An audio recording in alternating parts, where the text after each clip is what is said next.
Welcome back to my YouTube channel. तो आपने सो की ईवीएस के क्वेश्चन मैच कर लिए होंगे। अब हम पढ़ते हैं इंग्लिश का। तो इंग्लिश में हम लैंग्वेज 1 और लैंग्वेज 2 दोनों कर लेंगे। ये पैसेज दिया हुआ है जो कि आप पढ़ लीजिएगा और आपने बहुत अच्छे से पढ़ा भी होगा। और चलिए क्वेश्चन आंसर्स की तरफ देखते हैं कि कौन सा करेक्ट आंसर है। तो पहला जो क्वेश्चन है वो है mister Upadhyay professional role in institution was that of. तो teacher, administrator, hostel warden, the principal. तो correct answer is option number 2, that is the hostel warden. फिर सेकेंड है we had managed. Identify the tense of the underlined expression. Had managed है तो जाहिर सी बात है ये क्या हो जाएगा, past perfect. That is option number 4 is correct और पहले 91 में option number 2 is correct. Let's move on to the another question. How did Mrs Upadhyay receive the boys at home. तो मिसेस उपाध्याय ने कैसे बॉयज को घर पे लिया था, तो she welcomed them. So option number 3 is correct.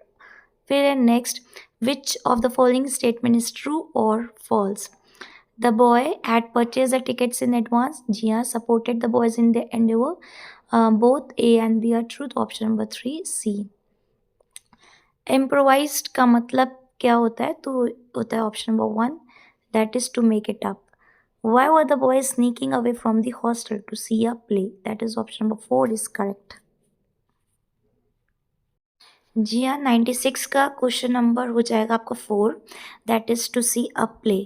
Now question number 97, that mister Upadhyay met the boy inside the hotel. जी नहीं, बाहर मिले थे, तो ये करेक्ट इनकरेक्ट स्टेटमेंट है। The boys were already getting late for play. तो A is false but B is true. तो ये A B is true but A is false, that is option number 2। फिर 98 क्वेश्चन पे चलते हैं। What did mister Upadhyay do after hearing the boys. तो he took them home for the coffee. That is option number 2 is again correct. Okay, तो 97 का भी second, 98 का भी सेकेंड है। अब पढ़ते हैं क्वेश्चन नंबर 99 की तरफ। That is the tickets for the play were squirming in our pockets. तो what literary device has been used in the underline expression. तो personification. So correct answer is 1। अब ये पोएम दी हुई है, ठीक है, और पोएम है सोल्जर पे बेस्ड पर। ये इनका फेवरेट होता है, सोल्जर पे ही काफ़ी बार पोएम देते हैं। चलिए देखते हैं। तो पोएम है, पोएम के हम क्वेश्चंस कर लेते हैं ताकि ये आपको भी इजी रहे। 100, वे is the sound coming from. तो साउंड कहाँ से आ रहा है, तो ये आ रहा था from a contingent of soldiers. That is option number 3 is correct. 101 का देखते हैं। The poem present itself as a conversation. तो किसके बीच में थी, between 2 persons। That is option number 4 is correct. Okay, फिर आते हैं next, that is which literary device has been used in the expression scarlet soldiers. तो ध्यान दीजिएगा, एस एस आ रहा है बार बार। Okay, S and S, that is S and S, तो ये हो जाएगा alliteration. That is option, correct answer is option number 3। फिर मूव ऑन करते हैं नेक्स्ट पर। The poem has been written in the form of a. तो ये correct answer is option number 3, that is a ballad. Okay, फिर है 184 का, identify the rhyming scheme of this lines. तो it is A B and A B. तो option number 4 is correct. फिर है आपका, what emotional state does the kneeling effect. तो kneeling आपकी क्या इफेक्ट कर रही थी, तो एनजाइटी इफेक्ट कर रही रिफ्लेक्ट कर रही थी, सॉरी इफेक्ट नहीं, रिफ्लेक्ट करी थी। That is anxiety. तो correct answer is option number 3। Question number 186, mother tongue based multilingualism advocates. तो all children begin this schooling in their mother language और होम लैंग्वेज।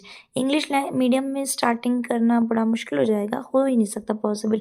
हिंदी में भी नहीं कर सकता, क्योंकि कुछ लोग हिंदी बोलते हैं, कुछ लोग इंग्लिश बोलते हैं, तो इसलिए जो भी उसकी मदर टंग है उसमें जो है स्टार्ट करना। तो ऑप्शन नंबर 3 करेक्ट है।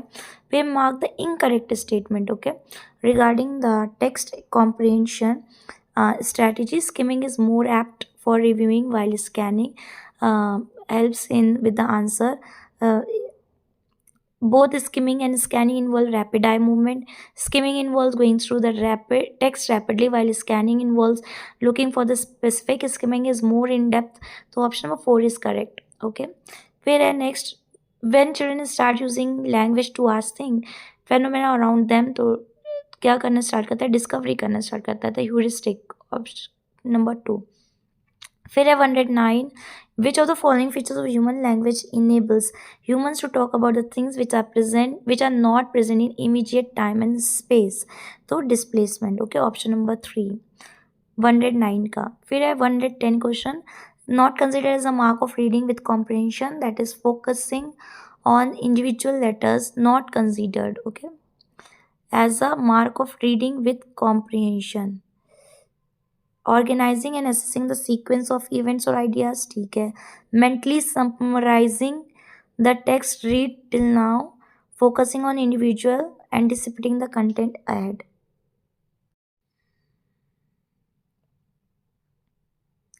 तो 110 क्वेश्चन है, skill is not consider as a mark of reading with comprehension. Summary को मेंटली हम लोग रखते हैं दिमाग में। Organise and assessing the sequence, ठीक है। Focusing on individual letters, alphabet, anticipating the content ahead. तो ऑप्शन नंबर 3 दैट इज 110 का, कि इंडिविजुअल लेटर अल्फ़ाबेट पे फोकस नहीं होता। फिर आते move on the question number 111 is not a feature of the grammar translation method of second language. तो communicating directly in second language and then comparing the rules, यही answer है। आप option सही है आपका, ऑप्शन नंबर 1। फिर आते हैं नेक्स्ट 112 का, a teacher ask a student to reflect on how they have answered an experience based question and she gave them what and how they were thinking. तो ये हो जाएगा आपका metacognition, that is option number 3 correct है। फिर आते हैं 113 पर 113 पे, which of the following among Krashen's hypothesis is similar to Vygotsky ZPD। तो वाइगोत्स्की की ZPD से कौन सा सिमिलर है, तो ये याद रखिएगा, input hypothesis, option number 3 is correct.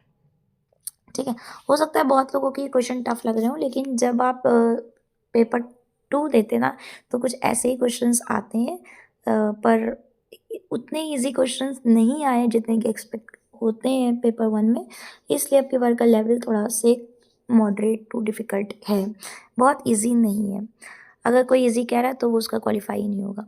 According to the Cummins interdependence hypothesis which of the following, अब ये थोड़ा ब्लड है तो अगर क्लियर कुछ ना बोल पा रहा हूँ तो आप उसको वो ना करिएगा। करेक्ट आंसर जो इसमें है वो है option number 4, that is a cognitive academic proficiency in first and second language. फिर move on question number 115, does not justify starting reading skills with words and short story instead of letters and alphabets। तो इसका जो है जो correct answer हो जाएगा वो हो जाएगा option number 2, separating letters are more difficult to memorize than words. फिर आता है 116 question, which of the following is linguistically correct about language and dialect. So इसका आंसर हो जाएगा आपका option number 2, there is no well defined linguistic difference between a language and a dialect. Okay, फिर आते हैं नेक्स्ट 117 में, तो we as a 7 month old infant, इसका आंसर हो जाएगा आपका babbling, option number 4 is correct. फिर आते हैं 118 में, प्रोडक्टिव वोकैबुलरी, तो इसका होता है writing and speaking words which I used, तो option number 1 is correct. Okay, फिर आते हैं नेक्स्ट क्वेश्चन 119 में, which of the following is not explain by the concept of the LAD language acquisition device. तो ये फिगरेटिव लैंग्वेज को नहीं कर पाता है, तो option number 1 is correct. Okay, figurative language, तो ऑप्शन नंबर 1 119 का। फिर आते हैं 120 में, speech community, it is observe that S is pronounce differently by 2 different socio-economic group of a speaker. This difference is an example of the socio-linguistic variable. The option number 3 is correct. तो अब हम चलते हैं English के language 2 पर। Okay, देखिए English language 1 है तो वही लेता है जिसकी जो इंग्लिश मीडियम से पढ़ा होता है, तो इसलिए भी अगर आप ये सोच रहे हो कि टफ है, बहुत ज़्यादा डिफ़िकल्ट है, तो इतना एक्सपेक्ट करा जाता है कि आपको इंग्लिश आनी ही चाहिए। रही बात पेडागोजी की, तो वो मिक्स होती है आपकी जो है CDP से ले लेते हैं थोड़े क्वेश्चन, और कुछ questions grammar, translation, communication method, approach, ये सब आपके जो है जब आप इंग्लिश करते हैं DLED का, तो ये आपका उसमें पेडागोजी पोर्शन में होते हैं। ठीक है, तो ये कहीं से बाहर से क्वेश्चन नहीं बन रहे, ये आपके बुक्स बने, बस थोड़ा सा उसको ट्विस्ट कर देते हैं और कुछ नहीं करते हैं। फिर आते हैं आपके ये लैंग्वेज 2 में, तो लैंग्वेज 2 में फिर से एक पैराग्राफ दिया हुआ है। चलिए आंसर्स देखते हैं, क्वेश्चन देखते हैं। Which of the following statement is true or false? Taiji was relatively liberal in her approach. Lata and Malti could not obtain tickets for the recital. तो ऑप्शन बी गलत है, ऑप्शन ए सही है. ठीक है, तो हो जाएगा A is correct, B is false, तो option 1 is correct. What does underline expression the boys are prone to mean?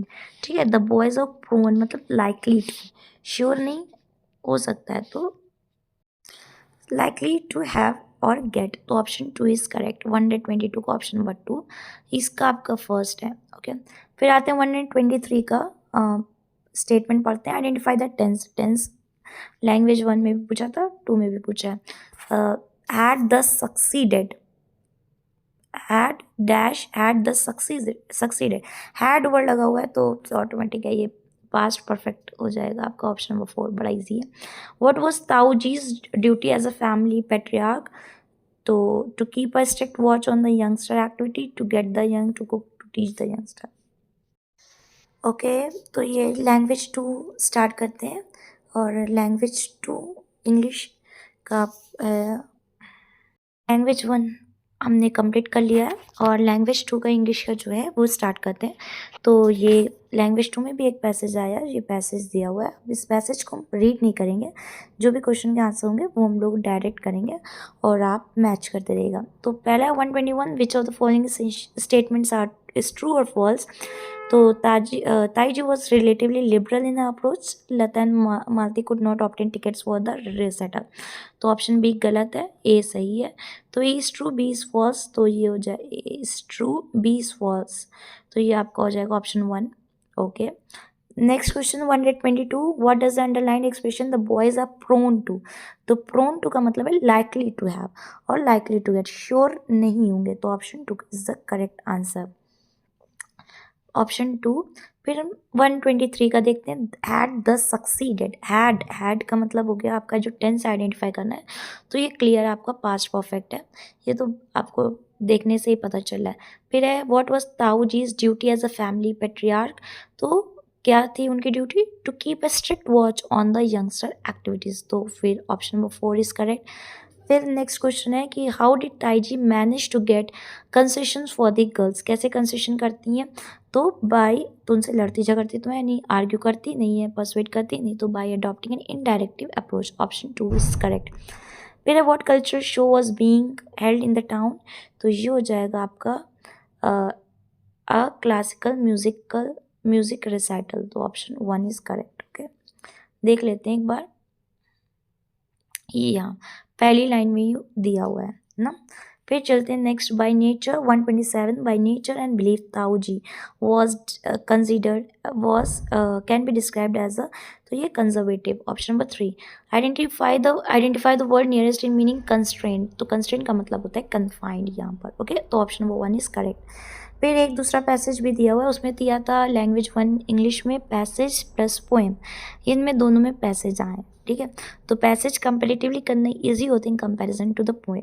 चलिए, क्योंकि वहाँ पे फिर आपके जो है एक रिदमिक पूछ लेते हैं, पैटर्न, बैलेड है, सोनेट है, ये सब पूछ लेते हैं, तो वो थोड़ा से ट्रिकी हो जाता, मतलब कन्फ्यूजिंग हो जाता है.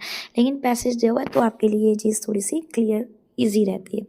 फिर the narrator left Baghdad because he was weary of the city, he was keen to visit another city, या फिर he did not want to live a lazy life, तो ये हो जाएगा आपका option number 4, that is both 1 and 3. okay, फिर after realizing that the ship had left the narrator, तो वो शॉक्ड हो गया था, option number 4 is correct. What did the narrator do after reaching the island? तो वो क्या करा था उसने? He sat down for a filling meal, तो फिर option number 2 is correct. Okay, now moving to the next question number 132. तो underline word a prodigious height, मतलब बहुत बड़ी, तो आपका हो जाएगा लार्ज. फिर तो आइडेंटिफाई द टेंस, अब यहाँ पे फिर टेंस आइडेंटिफाई करना है. तो ड्रू मतलब क्या हो जाएगा आपका? पास्ट की बात हो रही है, तो पास्ट परफेक्ट और सिंपल पास्ट. पास्ट परफेक्ट में हैड लगता है, हैड लगा नहीं है, तो फिर सीधे उसका आंसर हो जाएगा 4, दैट इज सिंपल पास्ट. हम यहाँ पे पार्ट ऑफ स्पीच को आइडेंटिफाई करना है. टू डाई विद ग्रीफ, तो विद क्या हो जाएगा आपका? प्रीपोजिशन. नेक्स्ट है white dome finally turn out to be, तो ये क्या था, a massive egg. Okay, not true about an assessment. तो अब यहाँ से पेडागोजी के बेस्ड क्वेश्चन स्टार्ट हो गए आपके। तो पहला ऑप्शन दिया है, it helps to evaluate the pace, it can only be done by a teacher, ये हो जाएगा, ओनली नहीं, it can be done by parent, peer, or by teacher, or by any other person. Error analysis is important in order to look at the gaps in the learning, because तो इसका answer जो हो जाएगा वो हो जाएगा option number 4, that is errors are a window into the minds of the learners and the stage of learning. फिर 138, not a true regarding the monitor hypothesis given by the Stephen Creation, तो ये हो जाएगा what is required helps in monitoring what is learned, तो option number 1 is correct. Okay, move on to the next question, not an example of formative assessment। तो जो formative और summative होते हैं, तो formative आपका continuous approach होता है, जबकि आपका summative जो होता है वो लास्ट के सेशन में लिया जाता है। तो अगर हम बात करें तो आपका ऑप्शन नंबर 4 नॉट है, मतलब समेटिव की बात हो रही है, तो option number 4 is the correct answer. फिर यहाँ पे अप्रोच पूछा गया, ये क्वेश्चन ज़रूर आता है आपका, when a beginner reader uses his और general knowledge about the text theme cultural aspect to make sense of specific textual content, तो इसका आंसर हो जाएगा top down approach, question option number 3 is correct. फिर है which of the following would not help in textual comprehension and vocabulary development, तो ये हो जाएगा आपका alphabet chart, option number 4। Okay, फिर next question 142, which of the following statement is correct regarding the two major types of assessment, that is formative and summative. तो formative assessment आपका जो होता है वो लगातार चलता रहता है, summative is done before and during the learning phase, goes on continuously through the learning phase. Correct पूछा है तो फॉर्मेटिव 142 का फर्स्ट हो जाएगा आपका। ओके, फिर उसके बाद आता है which of the following does not help in creating an inclusive approach, तो हैविंग सम स्टूडेंट्स मॉनिटर, जी हाँ, कुछ ही बच्चों को बनाना इंक्लूजन नहीं है, इंक्लूजन में आपको सबको इन्वॉल्व करना होता है। रीडिंग और राइटिंग P एज B और 6 as 9 is a common error among the children with, तो ये डिसलेक्सिया हो जाएगा, सिंपल सा है, कोई दिक्कत नहीं है आपको। Basic interpersonal communicative skills known as, तो language use for day to day communication. Inter language communicative skills क्या होती है, तो आपका जो हम लोग डे टू डे कम्युनिकेशन करते हैं वो है। फिर है नेक्स्ट क्वेश्चन आपका 146, English as a second language to Hindi speaking student provide them, ये पूरा आपका है, तो ये कम्युनिकेशन बेस्ड है, तो ये कम्युनिकेटिव अप्रोच हो जाएगा, ऑप्शन नंबर 1 इज करेक्ट। फिर आता है which of the following is not a feature of communicative approach, ठीक है, तो more focus on form than function, तो यहाँ पे हो जाएगा ऑप्शन नंबर 3। फिर आता है which genre of stories are the which genre of the stories are most relevant to propagate multilingualism and multiculturalism, तो ये आपको हो जाएगा ऑप्शन नंबर 3 फॉक टेल्स, ठीक है, ऑप्शन नंबर 3 फॉक टेल्स। फिर आते हैं लास्ट सेकेंड क्वेश्चन पे बढ़ते हैं, not a desirable feature in children's literature, तो explicit moral values. Okay, pictures attractive होने चाहिए, बड़ा होना चाहिए, फैमिली वर्ड्स होना चाहिए, एनिमल कैरेक्टर्स होने चाहिए, तो ये। फिर which of the following is not considered a major domain, तो सोशो कल्चरल, ऑप्शन नंबर 4, दोनों में ऑप्शन नंबर 4 है करेक्ट आंसर। तो इस तरीके से आपका जो लैंग्वेज इंग्लिश के हैं लैंग्वेज 1 एंड लैंग्वेज 2 कंप्लीट होते हैं। तो आपने जो भी लैंग्वेज को करा है, लैंग्वेज 1 करा है, लैंग्वेज 2 करा है, तो आप कमेंट सेक्शन में बता सकते हैं कि आपने कौन सी फिल करा था, लैंग्वेज 1 लिया कि लैंग्वेज 2, और आपके कितने मार्क्स आउट ऑफ 30 आ रहे हैं।